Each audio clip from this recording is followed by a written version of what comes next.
এঁচোড়ের কোপ্তা কারিটা খুব সুন্দর বানিয়েছ মা। তোমার হাতের রান্না যে একবার খাবে সে সারা জীবনেও ভুলতে পারবে না। পান সাজতে সাজতে মিত্তির গিন্নি মুচকি হেসে বললেন, তোর ভালো লেগেছে বাবু? সবই কিন্তু আমার মায়ের কাছ থেকে শেখা। সংসারে পা রাখার পর থেকে রান্নাঘর এটাই তো আমার সবচেয়ে প্রিয় হয়ে উঠেছিল। এর বাইরে আর কিছু করার সুযোগ কোথায় পেলাম বল? তখন বইয়ের পাতা উল্টাতে উল্টাতেই তোর দাদু আমায় বিয়ে দিয়ে দিলেন। অঞ্জন হেসে বলল, তবে মা, তোমার এই সুন্দর হাতের রান্না কিন্তু সুমনাকেও শিখিয়ে দিতে হবে। তারপর সুমনার দিকে তাকিয়ে বলল, বুঝলে সুমনা, মায়ের কাছ থেকে একটু একটু করে সব শিখে নেবে তুমি। মিত্তির গিন্নি সুপারি কাটতে কাটতে বললেন, রান্না শেখা কিন্তু দু কলম লেখাপড়ার মতো নয় বৌমা। এটা রপ্ত করতে হয় বুঝলে, ধৈর্য ধরে পাকা হাতে। কথাটা বলেই তিনি পান মুখে পুরলেন। তারপর আবার বললেন, তোমরা আজকালকার মেয়েরা লেখাপড়া শিখেছ, চাকরি করছো, সেটা খুবই ভালো কথা। কিন্তু এত ধৈর্য নিয়ে রান্না শেখার সময় আর কজনের আছে বলো তো? সুমনা শান্ত গলায় উত্তর দিল, কেন মা, আপনি যদি আমাকে শেখান আমি ঠিক শিখে নেব। সব কাজই তো চেষ্টা করলে শেখা যায়। তা কখন শিখবে শুনি? অফিস থেকে ফিরতে ফিরতেই তো তোমার সন্ধ্যা 7:30 বেজে যায়। সুমনা হেসে বলল, অফিস থেকে ফিরে রাতে রান্না করব। আপনি পাশে থেকে বলে দেবেন, দেখবেন ঠিক পারবো। মিত্তির গিন্নি মুখে সম্মতির হাসি আনলেও মনে মনে যেন অন্য কিছু ভাবলেন। পরদিন সকালে অফিসে যাওয়ার আগে সুমনা ঘরের সব কাজ সেরে জামা কাপড় মেলতে ছাদে উঠেছিল। ঠিক তখনই পাশের ফ্ল্যাটের এক কাকিমা এসে বললেন, কি গো সুমনা, শুনছি নাকি তুমি রান্না বান্না তেমন পারো না।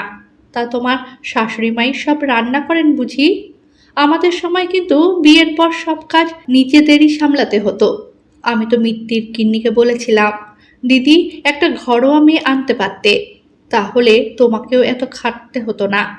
কিন্তু অঞ্জন যখন তোমাকেই পছন্দ করেছে, তখন মা হয়ে আর ছেলের কথা ফেলবেন কি করে বলো? কথাগুলো শুনে সুমনার খারাপ লাগলেও সে শান্তভাবেই বলল, লেখাপড়া শিখেছি বলে কি রান্না শিখতে পারবো না কাকিমা? চেষ্টা করলে সবই শেখা যায়। তারপর একটু হেসে বলল, তা আপনার বৌমা তো খুব ঘরোয়া শুনেছি। তাহলে রোজ আপনাদের বাড়ি থেকে ঝগড়ার আওয়াজ আসে কেন বলুন তো? কথাটা শুনে কাকিমা মুখ বাঁকিয়ে সেখান থেকে চলে গেলেন। দিন কেটে যেতে লাগলো। ধীরে ধীরে সুমনা রান্না শিখছিল, কিন্তু মিত্তির গিন্নির মনে যেন একটা অদ্ভুত দ্বন্দ্ব কাজ করত। তিনি বাইরে থেকে সুমনাকে শেখালেও ভিতরে ভিতরে চাইতেন না বৌমা পুরোপুরি রান্না শিখে যাক।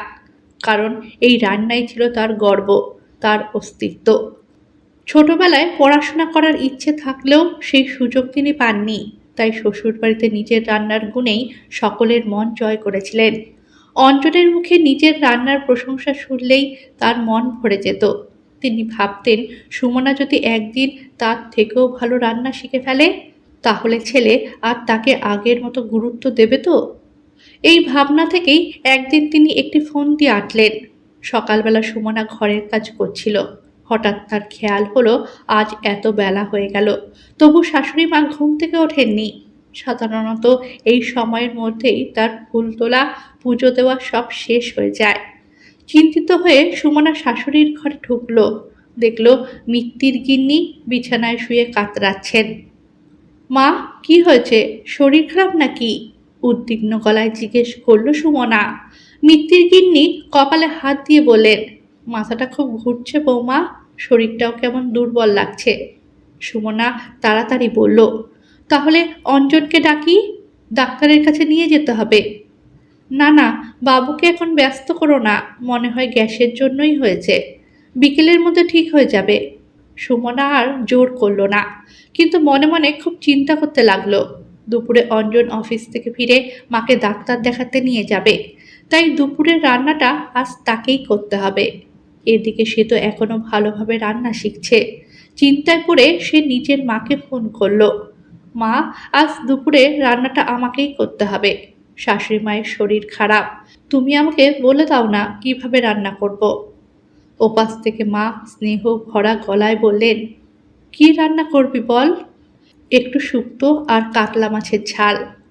সুমনার মা ধীরে ধীরে সব রেসিপি বুঝিয়ে দিলেন। সুমনাও মন দিয়ে রান্না করলো। দুপুরে অঞ্জন অফিস থেকে ফিরে খেতে বসলো।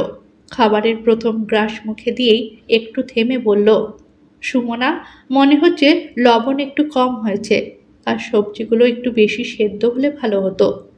সে কথাগুলো খুব শান্তভাবেই বলেছিল, কিন্তু তাতেই যেন সুযোগ পেয়ে গেলেন মিত্তির গিন্নি। ঘর থেকে বেরিয়ে এসে দীর্ঘশ্বাস ফেলে বললেন, দেখেছিস তো বাবু, একদিন শরীর খারাপ হতেই তোর ঠিক মতন খাওয়াটাও হলো না। অঞ্জন মাকে শান্ত করে বলল, আরে মা, সুমনা তো সবে শিখছে, সময় লাগবে। রাতে আর রান্না করতে হবে না, আমি হোটেল থেকে খাবার নিয়ে আসব।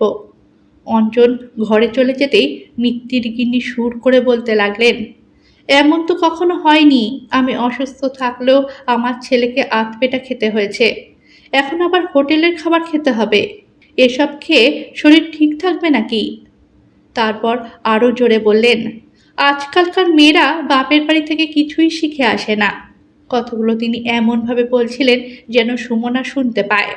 সুমনা চুপচাপ দাঁড়িয়ে রইল, চোখ দুটো জলে ভরে উঠলেও সে কোনো উত্তর দিল না।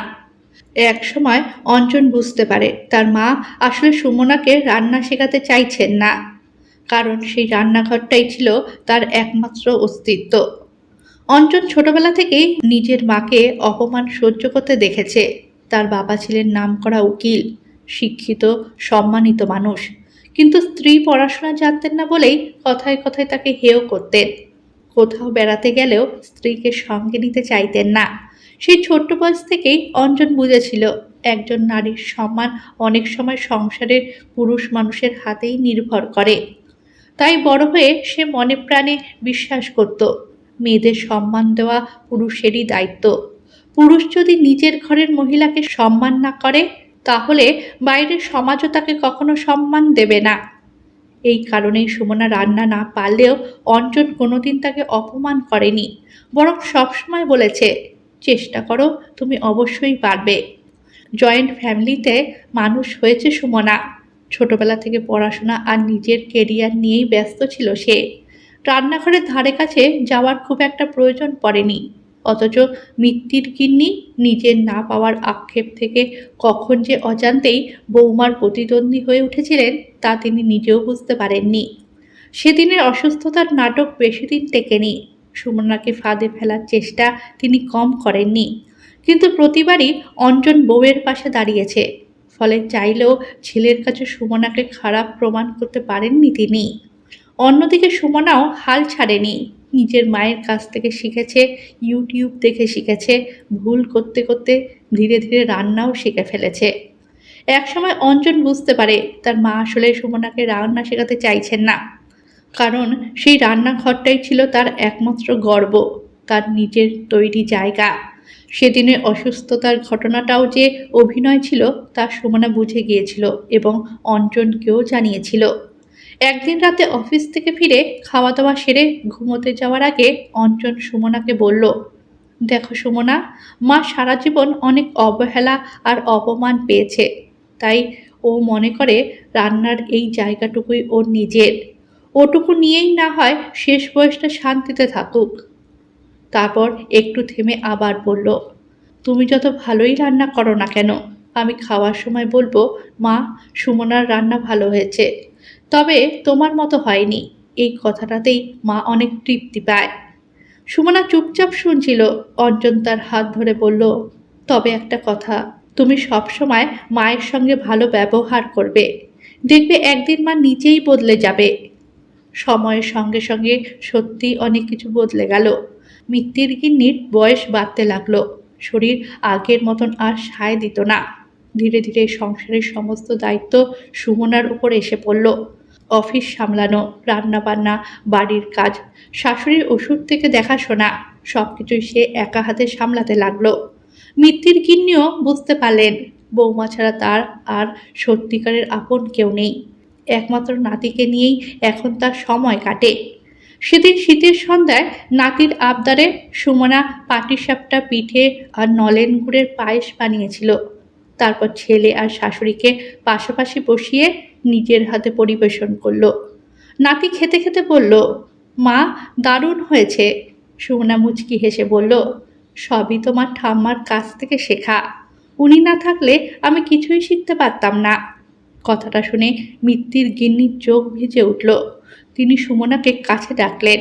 তারপর চামচে করে একটু পায়েস তুলে তার মুখে দিয়ে বললেন, শোন, আমি জানি তুই অনেক কিছু নিজে থেকে শিখেছিস, তবে এত সুন্দর রান্না আমি কোনোদিন করতে পারিনি। সুমনা মাথা নেড়ে বলল, না মা, ভুল বলছেন, এই রান্নাঘর এখনো আপনারই।